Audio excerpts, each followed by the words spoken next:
Hey guys, so today we're going to be looking at more Am I Wrong stories. Yeah, let's just get right into the video. Am I wrong for picking a restaurant my step siblings couldn't eat at? My uncle brought me out to eat on Saturday because he wasn't here for my 16th birthday 3 weeks ago. He had to take my step siblings 13 and 11 with us. He's not the step uncle, by the way. He's my mom's brother. Step siblings are my dad's step kids. But my uncle and dad used to be best friends, but the friendship ended when my mom died 7 years ago. Things are messy because my uncle still wants to see me and I want to see him, but dad doesn't want my step siblings left out, so they get dragged around sometimes. Something kind of relevant is that my step siblings have food allergies. Their allergies are different from each other and they get rashes and puking and stuff from eating foods they're allergic to. This has become such a focus for my dad and their mum that I don't get to eat at places I like, even when my step siblings aren't there, because it's not fair. What? Even if their step siblings aren't there, they aren't allowed to eat at places that they like because it's not fair. So how's it fair to this kid? Bad parenting. I'm also the only person in the family, I think it's more a burden than a family, who never gets to have my favorite restaurant a rotation for eating out. My dad, his wife, and both my step siblings get their number one choice, but because mine doesn't easily accommodate my step siblings, I can't have it. All of my top 5 are out, even for stuff like my birthday. I hate it. I resent it. I don't have the family affection or mushiness for them to make it easier. I just basically suck it up. But when my uncle was taking me, I chose my top choice, and he took us. My step siblings didn't eat. I didn't even feel bad because their needs are always put first, and they should have been tagging along anyway. Their mum was so mad when my uncle dropped me off and dad was disappointed in me. He asked me why I chose it, and I told him it's my favorite restaurant, and it's been almost 6 years since I got to eat there because they decided I can never have it while I live with them. I told him it was meant to be celebrating my birthday, and since I get effed over when they celebrate me because of my step siblings, I didn't see why I couldn't do it when my uncle was taking me. I told him they shouldn't have been there in the first place. I didn't want them there. His wife heard me say her kids shouldn't have been there, and she asked where my compassion is and where my siblings' bond went, and I told her I never had one. My step siblings were really upset. They'd been forced to watch 2 of us eat, and that made the mum more angry at me and dad more upset with me, especially because I didn't feel bad about it. That's the parents' fault. They literally raised this person to be like this. If they were fair all along, it wouldn't have happened. Instead of just being like, oh, because your step siblings can't eat this, we'll just bring you out for the celebration. But no, because the step siblings couldn't eat, they were like, well, you can't eat too then. What is that? And this is how you make your kid resent you and even resent their siblings when you play favorites. How sad. The only people that I do feel bad for are the step siblings because they have parents like these. Like, I do feel bad that they weren't allowed to eat because I do feel like they had no part in it. It's just the parents didn't know how to parent. The parents just always put them first. And I guess that's what they were raised with, right? So I wouldn't even say it's the step siblings' fault. So I do kind of feel bad that they couldn't eat and they were just brought along to just watch this person eat. But they could have at least stepped up for the sibling.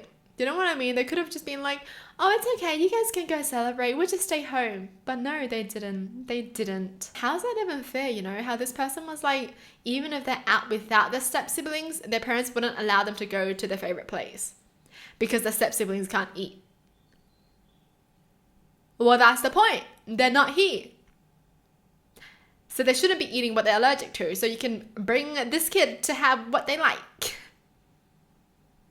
Am I wrong for telling my mom's family I don't owe her because she had gender disappointment? My mom never wanted a boy. She wanted girls. Apparently her dream was 4 daughters, but she had me, a male, first. I have seen photos and videos of the day I was born. She cried hysterically when they told her I was a boy. Then she refused to hold me. After we were cleaned up, she cried about not using the same name she had chosen and said she didn't know how to move on from it. All this was caught on camera. Eventually, my paternal grandma took me, and she was the person to hold me in photos and videos taken during the rest of our hospital stay. My paternal grandma was my sole parent figure for the first 8 years of my life.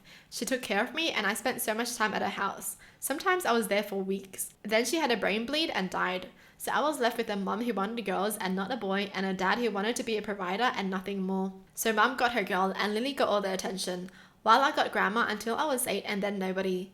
My mom and Lily are super close and mum adores Lily. Lily got the bigger bedroom. She gets the gifts. She gets all her favorite snacks. She gets to do all the extracurricular activities she could ever want, and her birthdays are huge parties with huge gifts. At Christmas, she gets a minimum 25 gifts from mum alone. Mum typically gets me one, never anything I like or want, but you know, it's a thought that counts, which is 0. It's a thought that counts, but there was no thoughts. My mum's family don't act too interested in making up for my lack of parental love, and in the last couple of years, mum and I have argued more and I give her a hard time. Dad's never around to give him one, but mum, if she wants to ignore me, then she can hear how shitty it is, and if she wants to treat my sister like a perfect angel, then she can hear about it. Mum has mentioned how I ruined her dream of 4 daughters. We were at my mum's parents' house Friday and mum gushed about Lily doing good on a project and the scooter she got Lily to help her get around easier. She got Lily a custom helmet and a personalized lock for her scooter. She couldn't stop talking about it, and I told her she really does love to shower her favorite in gifts and praise. My mum's family told me I should take it easier on her and said I should understand we had some little troubles because of mum's gender disappointment. I told them I don't owe her shit just because she had gender disappointment, and that I didn't ask to be born to a mum who only wanted daughters. They told me I lacked adult understanding and compassion. Lack adult understanding, then these people should act like adults. Imagine being disappointed over a gender. Then don't have kids. Seriously. Don't have kids. If you're only wishing for one gender, don't have kids. The mum is just a piece of shit. Okay? The fact that she had a healthy baby, a healthy boy, and she's gonna be disappointed. And there are other people out there who are wishing for a healthy child. They're trying for a kid and they can't have a kid. And this mum is out here complaining because her baby's a boy.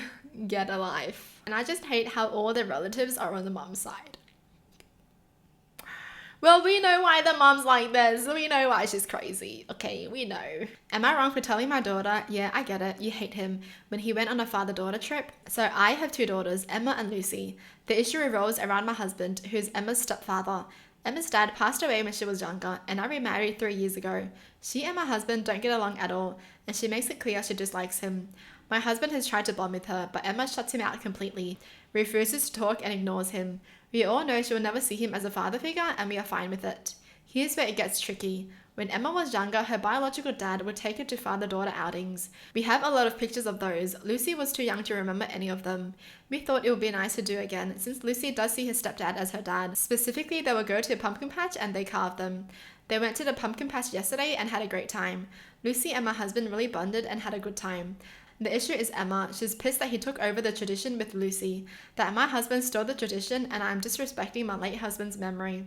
I was exhausted from hearing the same arguments over and over, so I snapped and said, yeah, I get it, you hate him, but your sister sees him as a dad and she doesn't have these memories like you do. Are you really going to ruin this for your sister? And no one owns going to a pumpkin patch. She has been pissed and calling me an insensitive jerk. She's also getting on Lucy's ass for going with my husband. My mom thinks I'm a jerk and I need an outside opinion. I don't think so, because how long is this gonna go on for? Seriously. Just because Emma doesn't want a dad doesn't mean Lucy can't have a dad too. I'm having a bad day, so why are you smiling? You know, why are you having a good day when I'm having a bad day? Toxic behavior, like, that has to be fixed. Like, I get that Emma is hurt because she has all the memories of her dad, but she can't do that to her little sister. She can't prevent her little sister from making memories with someone who she thinks is her dad. You know what I mean? Well, that's it for the video. Hope you guys enjoyed. Tell me in the comments down below what your thoughts are. And as always, thanks for watching. Hope you guys liked it. And I'll see you guys next time. Bye!